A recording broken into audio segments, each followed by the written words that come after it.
नमस्कार सर्वांना. माझं नाव दीपक सोनावणे आहे.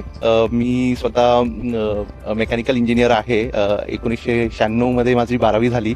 त्याच्यानंतर 4 वर्ष माझं इंजिनिअरिंग झालं आणि त्याच्यानंतर मी जॉबला लागलो आणि आय टीमध्ये तेव्हापासून आय टी क्षेत्रात मी काम करतोय. आणि आय टी क्षेत्र जसं उलगडत गेलं ते मी स्वतः डोळ्यासमोर बघितलं. आय टी क्षेत्राची ग्रोथ ही स्वतः माझ्या डोळ्यासमोर झालेली आहे.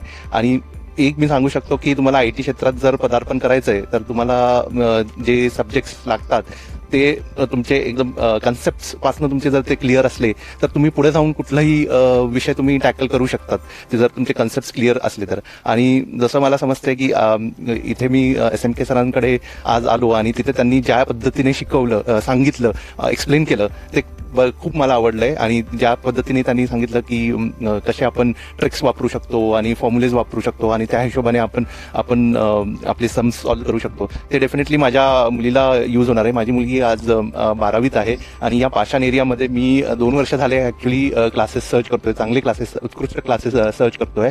आणि इनफॅक्ट लाईक मी 2-3 क्लासेसमध्ये गेलो होते, जसं फ्रँचायझी असतात आणि तिथे यंग टीचर्स असतात आणि ते फक्त प्रोफेशनल्स असतात आणि पर्सनल गायडन्स असं देत नाही. म्हणजे तुम्हाला प्रॉमिस केलं जातं भरपूर काय, पण तुम्हाला तसं काय मिळत नाही. तर इथे आल्यावर मला तेच सांगू इच्छितो की इथे आल्यावर मला तेच बरं वाटलं की ज्या पद्धतीने SMK सरांनी आम्हाला एक्सप्लेन केलं की कसं ते पर्सनल अटेन्शन देतात, कसं ते ट्रिक्स देतात, कन्सेप्ट समजवतात, ते आम्हाला एकदम आवडलंय. आणि आम्ही इच्छुक आहोत की तेच माझ्या मुलीला सुद्धा ते गायडन्स करतील आणि पुढे ती सब्जेक्टमध्ये चांगलं स्कोअर करायला आणि पुढे इंजिनिअरिंग क्षेत्रात तिचा कल आहे तर त्याच्यात ती पुढे उत्कृष्टपणे जाऊ शकेल.